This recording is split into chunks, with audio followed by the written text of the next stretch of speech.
présence nous est précieuse pour élever ton nom. Permets que ces instants soient avec toi. Parle-nous, amène-nous Seigneur à la préparation, à ta rencontre, parce que tu viens très bientôt. Le monde se prépare à l'apparition de l'homme de l'impie qui va apparaître très bientôt, mais cependant tu prépares l'Église, Seigneur, à rentrer à la maison. Nos cœurs, Seigneur, soupirent derrière toi, afin que tu viennes pour nous prendre, parce que tu es Dieu. Permets que cette parole trouve place dans nos cœurs pour la seule gloire de ton nom. En ton nom, Jésus-Christ, que nous avons ainsi prié. Amen. Amen.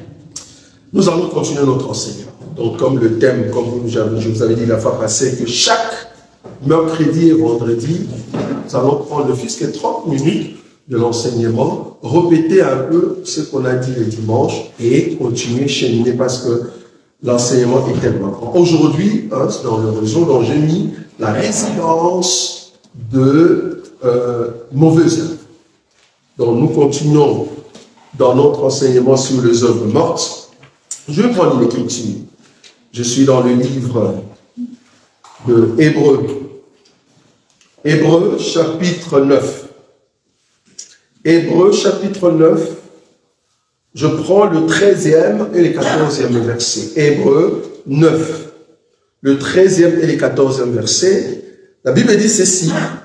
Car si le sang de taureau et de bouc et la cendre d'une vache répandue sur ceux qui sont souillés sanctifie et procure la pureté de la chair, combien plus le sang de Christ, qui, par un esprit éternel, s'est offert lui-même, sans tache à Dieu, purifiera-t-il votre conscience des œuvres mortes, afin que vous serviez les dieux vivants. Vous avez vu ça? Hébreux chapitre 9, à partir du 13e et 14e verset. Aujourd'hui, je veux entamer d'abord ce que je dis les dimanches. Les dimanches, nous étions en train de voir que les œuvres mortes, en fait, la façon que cela agit, normalement, c'est par un comportement. C'est pas une façon de s'afficher. Si tu n'as pas bien saisi la partie de l'esprit, alors tu peux tomber dans ce qu'on appelle les œuvres mortes. Parce que le dimanche, je vais toucher sur le, je ne sais pas si vous connaissez ce thème, le Sambala et le Tobi. Donc c'est un thème très important, nous allons prendre peut-être 2 dimanches là-bas. Alors, les œuvres mortes permettent à ce que l'homme, en fait, s'éloigne de Dieu. Parce que la Bible dit, le Hébreux chapitre 6, en ce qui concerne le fondement, donc le premier fondement, c'est d'abord les œuvres mortes, et après vient la foi. Donc on ne peut pas aller vers la foi si on ne commence pas par les œuvres mortes. Normalement, cet enseignement est censé donner à ceux qui viennent en Christ, mais si nous répétons, c'est parce que nous voulons que l'Église soit à la page. C'est très important, ça va? Parce que vous allez voir, quand nous allons toucher sur la résurrection de mort, ça va être encore très fort. Quand nous allons toucher encore sur l'imposition de main, vous allez voir que ça va encore être très fort. Donc aujourd'hui, je vais toucher la conscience. La conscience, comme vous le savez, se trouve au niveau de l'âme. Au niveau de l'âme. La conscience est au niveau de l'âme. Et la Bible dit que, par rapport à cette écriture, que le sang de Jésus, si le sang de bouc et de taureau, la cendre de vache, purifiait ceux qui, au fait, mettaient l'eau sur eux, mais ça purifiait la chair, à combien plus forte raison, le sang de Jésus ne peut pas purifier votre conscience. En d'autres termes, le sang de Jésus vient entrer jusque dans l'âme pour purifier quoi? Purifier, au fait, la mauvaise œuvre. Ou mauvaise œuvre morte. Ça va? Pourquoi j'ai pris le sang? Je vais prendre une écriture. Lévitique. Lévitique. J'avais déjà dit que le prière de mercredi et de vendredi, on va procéder sous forme des enseignements et en même temps des questions. C'est très important. Ça va? Voilà. Je prends Lévitique. Lévitique, chapitre, je crois, 10, Parce que j'oublie toujours ce verset, je ne sais pas pourquoi. Là où on parle du sang. Alors, je vais prendre une écriture, peut-être 17. C'est 17, hein, c'est ça? Le verset 13, hein, c'est ça? 17. C'est un verset que je lis trop, mais j'oublie tellement. Voilà. Lévitique chapitre 17, le verset 13. La Bible dit, si quelqu'un des enfants d'Israël ou des étrangers qui séjournent au milieu d'eux prend à la chasse un animal ou un oiseau qui se mange, il en versera le sang et le couvrira de poussière, car l'âme de toute chair, c'est son sang qui est en elle. C'est pourquoi je dis aux enfants d'Israël, vous ne mangerez les sangs d'aucune chair, car l'âme de toute chair, c'est son sang. Quiconque en mangera sera retranché. Vous avez vu cette écriture. Cette loi, c'était pour Israël. Mais en réalité, Israël respectait. Parce que je vous ai toujours dit qu'un enfant de Dieu qui veut respecter la loi ne peut pas manger le boudin. Le boudin rouge. Vous voyez, c'est qu'on va dans l'abattoir. Donc, si tu veux suivre l'écriture, tu ne peux pas manger le boudin rouge. Pourquoi? C'est fait avec du sang. Tu ne peux pas manger un poulet étouffé. Non, c'est défendu selon la Bible. Mais est-ce qu'un chrétien? Non. Pour un chrétien, non. Donc, un poulet étouffé veut dire son sang n'est pas sorti. Vous voyez? Donc, en réalité, tout le poulet qu'on mange ici, si c'était en Israël, ça ne va pas. C'est pas halal. Vous voyez ça? Entre guillemets. Que ce soit le vache, ou vous voulez manger de vache ou quoi, tu ne peux pas, surtout au Congo, la façon qu'on tuait le poulet, on prend le poulet qui marche, on ouvre comment on dit, la marmite, l'eau chaude, vous le mettez, vous fermez. Je vous dis ça, en Israël, on te tue. Parce que tu as tué cet animal avec tout son sang. Tout son sang. Normalement, si l'animal est malade, donc le sang en question peut t'affecter. C'est pour cela, nous, heureusement au Congo, nous avons l'habitude de bien cuire nos nourritures. Si c'est vraiment ici, avec la nourriture saignante, ça va pas. Vous voyez? Donc du coup, l'âme de tout animal se trouve dans le sang. Maintenant, Dieu, qui a défendu à Israël de ne pas manger de sang, mais Jésus a dit, je crois dans le livre de Jean, qu'est-ce qu'il a dit? Il a dit, ceci est ma chair et mon sang est un bon breuvage. Donc c'est comme s'il nous disait, nous pouvons boire son sang. C'est pour ça qu'Israël a dit, non, ça c'est un Samaritain. Nous comprenons que tu as un démon. Parce que la loi de Moïse déjà nous dit, nous ne pouvons pas boire le sang. Mais toi tu nous dis de boire ton sang. Donc on doit te lapider.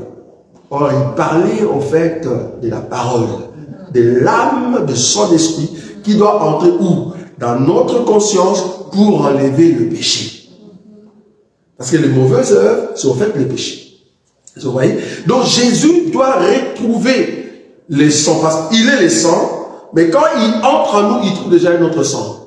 Le sang de famille, le sang de lien de la famille, le sang de la sorcellerie, le sang de péché. Maintenant, quand il vient, la première des choses, il doit chasser le sang. Je ne sais pas si vous voyez ça. Donc, pour enlever les œuvres mortes, Jésus étant le sang, Jésus étant l'âme de Dieu, étant lui-même le sang par son sang, il vient d'abord chasser le sang qui est en toi. Je ne parle pas des sangs rouges, s'il te plaît. N'allez pas là-bas. Ce n'est pas des sangs rouges. Je parle ici de l'âme. Jésus étant une âme, il vient entrer en toi pour changer au fait l'âme qui est en toi. Et c'est comme ça que tout ce qui est mauvaise œuvre partira. Mais ça se trouve dans la conscience. Or, un païen, c'est toute personne qui n'a pas ouvert sa conscience pour que Jésus entre. Vous voyez la différence entre toi, un chrétien, et un païen. En réalité, un païen n'ouvre pas la maison qu'on appelle conscience. Parce que la résidence des mauvaises œuvres, c'est au fait la conscience. C'est l'homme hébreu. Maintenant, il faut que les mauvaises œuvres partent. Mais comment cela partira? Il faut que j'ouvre la porte de la conscience pour que Jésus entre au niveau de ma vie. Et c'est là-bas que ma vie est changée. Vous voyez? Donc la résidence de mauvaises œuvres, c'est en fait la conscience. Je vais prendre encore une écriture ici qui va nous aider tellement. Je suis dans le livre.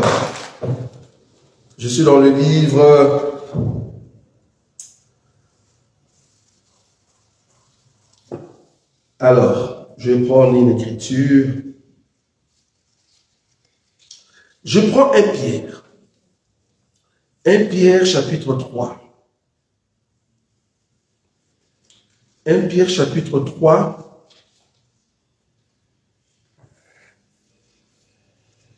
1 Pierre chapitre 3. Je commence à partir du verset 18. Remarquez là comment je viens. Pour ceux qui ne comprennent pas le baptême. Parce qu'il faut comprendre que nous allons donner le baptême au mois de juillet. Ou soit le premier week-end du mois d'août. Nous allons voir et nous allons programmer cela. Remarquez, 1 Pierre, chapitre 3, je prends le verset 18. Christ a aussi souffert une fois pour le péché, lui juste pour des injustes, afin de nous amener à Dieu, ayant été mis à mort quant à la chair, mais ayant été rendu vivant quant à l'esprit, dans lequel aussi il est allé prêcher aux esprits en prison. On nous a posé cette question quand Jésus est parti en prison pour aller prêcher là-bas. Il a prêché qui? Est-ce que vraiment il a dit Alléluia, je viens vous donner la bonne nouvelle? Non, quand on dit prêcher, c'est-à-dire annoncer la bonne nouvelle. La bonne nouvelle était que tous ceux qui sont morts depuis Adam, jusqu'au jour où Jésus est entré sous la terre, étaient emprisonnés dans ce qu'on appelle séjour de mort. Ça, vous savez. Étaient dans la prison qu'on appelle séjour de mort. Maintenant, la bonne nouvelle, c'est quoi? C'est la lumière. Or, séjour de mort, c'est l'éternel. Donc, tous ceux qui sont morts depuis Adam jusqu'à Jésus étaient retenus dans le séjour de mort. Dans l'éternel. Maintenant, il fallait que la lumière qui est Jésus descende jusque là-bas. Ça, c'est la bonne nouvelle. Vous voyez, il a prêché, c'est-à-dire, il a séparé ceux qui possèdent la parole de Dieu et ceux qui ne possèdent pas la parole de Dieu. Ceux qui possèdent la parole de Dieu, il les a amenés là où nous appelons le Saint d'Abraham. Ça va? Ça, c'est un enseignement que vous connaissez. Et les autres, ils restent dans le séjour de mort. C'est pour cela, ceux qui sont partis dans le séjour dans le Saint d'Abraham, quand il y aura la trompette, ils vont partir. Ils monteront avec nous parce que c'est un peuple qui a reçu la lumière, la grâce. Vous voyez ça?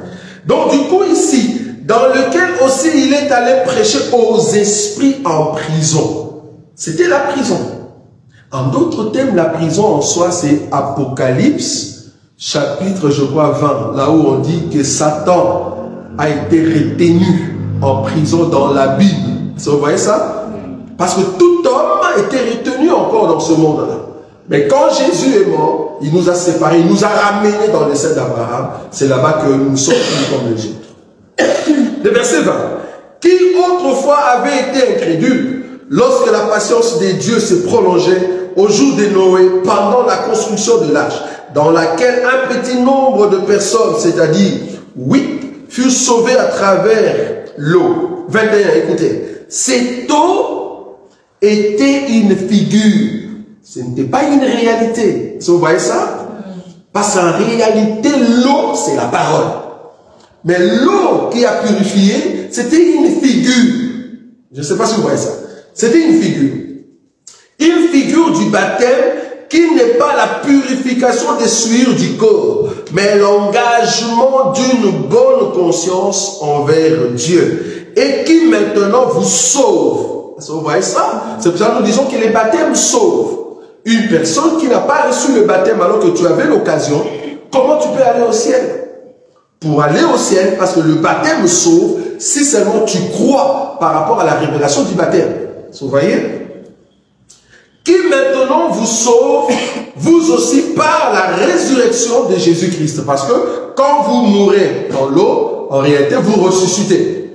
Donc cet acte-là qui était une figure, en réalité, c'est mourir et ressusciter en Christ. Donc, si nous serons sauvés, c'est parce que nous sommes identifiés à la mort de Christ et nous serons ressuscités. Mais il faut que la personne qui reçoit le baptême ait quoi? Une bonne conscience. C'est là-bas. Tu ne peux pas recevoir le baptême si tu n'as pas une bonne conscience. C'est pour cela, en réalité, une personne qui reçoit le baptême, c'est une personne qui, au fait, a reconnu qu'il ne veut plus rester dans le mauvais œuvre. Il veut entrer dans une bonne vie. Vous voyez? Parce que ça purifie même au niveau de son âme. Vous voyez? Parce que là, ça nous sauve. Là, c'est juste une figure, c'est juste, comme on dit, un témoignage. C'est comme le voleur. Parce qu'il y a quelqu'un qui nous a dit, est-ce que le baptême, c'est le début de la foi chrétienne? Non. Le baptême ne peut pas être le début de la foi chrétienne, parce que si tu dis le baptême est le début de la foi chrétienne, cela veut dire une personne qui n'a pas reçu le baptême au mois de décembre, alors qu'il attendait qu'il y ait un temps clément, il va en enfer. C'est pas juste. Si je crois à ces baptêmes, je crois à ce que le Seigneur a dit et j'ai besoin de recevoir ces baptêmes, le fait que je crois, si le Seigneur vient, je monte. Je ne sais pas si vous voyez la nuance. Oui. Parce que ici, le but, c'est de renoncer aux œuvres mortes. Et chaque œuvre, chaque acte que vous faites, il faut qu'il y ait de l'impact. C'est très important. Parce que nous sommes fatigués de la question du voleur à la croix, s'il vous plaît. Parce qu'il y a beaucoup qui ont fondé leur doctrine par rapport au voleur de la croix. Ça, c'est un cas spécifique. Un cas où l'homme était à la croix crucifié. Vous voulez quoi? Qu'il descende, que Jésus dise, Romain, s'il te plaît, enlève-nous un peu le clou ici, parce que le monsieur ici va recevoir le baptême. Ça ne va pas. Le fait qu'il a cru, il a accepté, il entre. Il entre. Mais toi, par contre, si tu as l'occasion de recevoir le baptême, reçois-le. Il ne faut pas dire, ah, moi le baptême, je ne reçois pas. J'ai fait un débat avec un monsieur, il dit, non, le baptême, c'est diabolique. Alors que le baptême, c'est après la croix, nous voyons cela aussi. C'est après la croix. Donc le baptême sauve une personne qui n'est pas entrée dans les eaux du baptême, cette personne ne sera pas sauvée. Le salut est lié au baptême. Voilà. Il faut commencer par là. Parce que là, tu donnes la figure que Jésus-Christ est mort et ressuscité. Mais une personne qui doit recevoir ce baptême doit avoir une bonne conscience. Sinon, tu vas entrer dans l'eau et tu ressors la même personne. On appelle ça bain d'eau. Ce n'est pas le baptême, mais bain d'eau. Pourquoi? Parce que l'intérieur n'est pas transformé. Remarquez encore cette écriture. Je vais prendre une écriture ici. Je prends Romains. Romains chapitre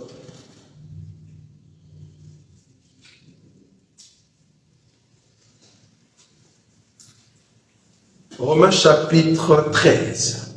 Ici, on parle de la soumission au magistrat. La soumission au magistrat. Romains chapitre 13, le 4 et le 5e verset. Le magistrat est le serviteur de Dieu pour ton bien. Mais si tu fais le mal, crains, car ce n'est pas en vain qu'il porte l'épée. Étant serviteur de Dieu pour exercer la vengeance et punir celui qui fait le mal. Remarquez le verset 5. Il est donc nécessaire d'être soumis, non seulement par crainte de la punition, mais encore par motif de conscience. Ici, quand on parle de magistrat, c'est-à-dire l'État. L'État. Qu'est-ce que je veux parler par là? Parce que c'est là-bas que je veux terminer cette séquence de 30 minutes d'exhortation. Quand on parle de l'État ici par motif de conscience, nous avons trois sortes d'erreurs qu'on peut commettre. Nous avons ce qu'on appelle le péché. Nous avons ce qu'on appelle offense. Et nous avons ce qu'on appelle la transgression. Ce n'est pas la même chose. Le péché, offense et la transgression. Le péché, c'est quand je pêche contre la parole, contre l'enseignement. là je pêche. Vous voyez ça? La transgression, c'est quand je pêche ou soit je fais l'erreur contre le magistrat. Je ne sais pas si vous voyez la différence. L'offense, c'est quand je dérange mon prochain. Je ne sais pas si vous voyez la différence. Ce n'est pas la même chose. Le péché, c'est contre la parole de Dieu. La transgression, c'est contre la loi établie sur un pays ou sur une ville. Par contre, l'offense, c'est par mon frère ou mon prochain. Mais non, est-ce que toute transgression de la loi de l'État est un péché? Non. Ou soit, parce que c'est lui qui pêche. L'âme qui pêche, c'est l'âme qui mourra. Si tu pêches, tu n'iras pas au ciel, on est d'accord. Est-ce que toute transgression de la loi de l'État m'amène au péché? Je ne sais pas si vous avez compris. Je vais donner un exemple, parce que cet exemple, je n'aime pas trop donner, parce que ça a donné accès à ceux qui n'aiment pas payer leur ticket dans le métro. Une personne qui fraude. Tu fraudes dans un bus, en réalité, tu as transgressé la loi. On est d'accord?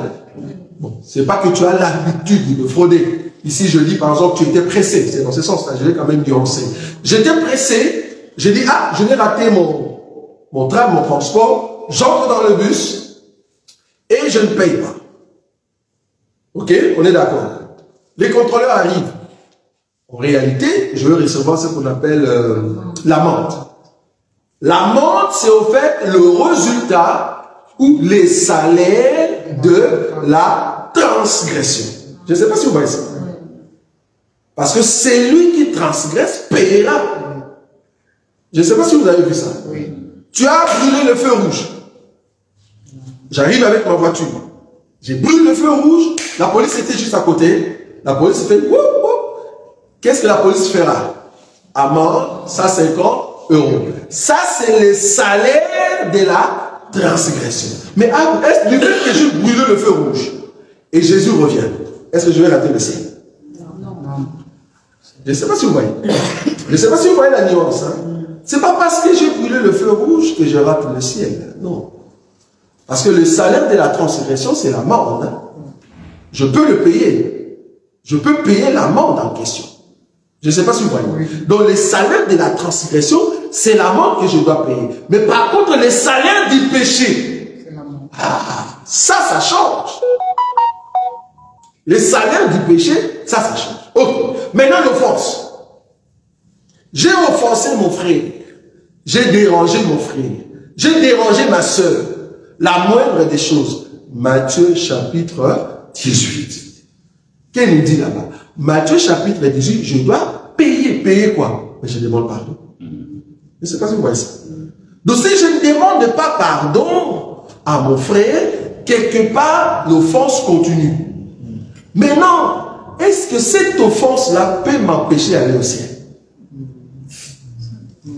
Attention. Je ne sais pas si vous avez vu la différence. Je suis un frère en Christ. Je suis une sœur en Christ. J'ai offensé mon frère. J'ai offensé ma soeur. Je n'ai pas demandé pardon. J'ai offensé. Hein? Est-ce que cette offense va m'amener en enfer? Parce que je n'ai pas demandé pardon. Allez-y. Oui. Si la loi, comment? Non, si la loi dit qu'il faut pardonner. Oui. Donc, il faut demander pardon. Que tu ne l'as pas fait. Donc, voilà. Je ne sais pas si vous avez vu comment le frère a mis la chose. C'est-à-dire, j'ai ici l'offense. Fallait que je demande pardon à ma soeur, je n'ai pas demandé. Pourquoi je n'ai pas demandé? Parce que j'ai brisé maintenant la parole de Dieu qui dit de nous pardonner mutuellement. Je pêche. Je ne sais pas si vous avez vu ça. Oui. Donc directement l'offense peut m'amener en enfer. Pourquoi? Parce que je n'ai pas respecté la parole de Dieu. Je ne sais pas si vous avez vu ça. Très important. Donc tout ça, il faut faire des nuances. C'est pour ça que quand on parle d'une bonne conscience, la conscience ici, c'est de savoir qu'est-ce que je fais. Est-ce que je pêche? Si je pêche, je dois demander pardon. À qui? À Dieu. Si j'avais offensé une personne et cela m'a amené au péché, je dois demander pardon à mon frère ou à ma soeur. Comme ça, je continue. Si j'avais raté le feu, ou soit j'avais fraudé, ah, bon, je dis, Seigneur, pardonne-moi, ben, dis-moi si le contrôleur est là, vouloir ou pas, je paye. Je ne sais pas si vous avez vu. Si tu cognes une personne, il ne faut pas fuir. Tu es dans la voiture, tu cognes une personne, ne fuis pas. Parce que ce que tu fais là, c'est pas bon. De bonne conscience. Je ne sais pas si vous voyez là où je suis. Une bonne conscience veut que je ne puisse pas être au-delà pour que je tombe dans le péché. Non. Donc une bonne conscience est que quand je cogne une personne, je m'arrête. Pourquoi? Parce que je dois traiter avec la personne. Je dois remplir, comment on dit ça, une sorte de fiche pour dire que voilà, je t'ai cogné. Voilà, en tout cas, je vais faire de mon mieux pour que je puisse réparer ces cas. Je paye. Là, ce que je fais, payer le montant en question, c'est ça les salaires de l'offense que je fais à l'autre. Donc nous avons les trois salaires. Nous avons le salaire de la transgression, le salaire du péché et le salaire de l'offense. Le salaire de l'offense, c'est demander pardon. Le salaire de la transgression, c'est payer amende. Et le salaire du péché, c'est l'amour. Je ne sais pas si vous avez lu les trois salaires. Donc toute personne maintenant qui a une bonne conscience doit maintenant savoir, je suis dans quel cas, pour que je puisse régler, pour que j'aille pas en enfer. Et c'est comme ça, à chaque fois que tu avances, quand tu trouves que tu as péché, demande pardon à Dieu, sinon le salaire, ça sera l'amour. Si tu as offensé à ton frère, demande-lui pardon, pour que cela ne puisse pas être imputé à un péché. Et si tu transgresses la loi, attends-toi à une amende. Je ne sais pas si vous avez vu ça. Et cela va nous amener maintenant à ce que nous allons appeler maintenant étaler le mauvais herbe. C'est ce qu'on verra en tout cas les dimanches. Donc le vendredi, on sera ici pour essayer que tout un chacun de vous nous pose des questions. Si vous avez encore des questions pour le moment, gloire à Dieu. Donc là, nous allons faire maintenant des questions et réponses. Mais voilà un peu ce que j'allais à présenter aujourd'hui pour que tout un chacun de nous voie ce qui est les salaires, les trois salaires qui est mentionné dans la Bible. Avant qu'on commence à poser des questions, là où tu es, tu vas juste fermer tes yeux. Tu vas dire, Seigneur, j'ai besoin d'avoir de bonnes œuvres. Devant les attaques de l'ennemi, devant tout ce que l'ennemi peut amener, j'ai besoin d'avoir de bonnes œuvres. Que ce soit devant le péché que je demande pardon. Que ce soit devant l'offense que j'ai offensé mon frère. J'ai offensé ma soeur, que je puisse demander pardon. Si j'ai transgressé, Seigneur, pardonne-moi, même s'il faut que je paye, je dois payer. Commence à prier que le Dieu de gloire puisse nous donner sa miséricorde.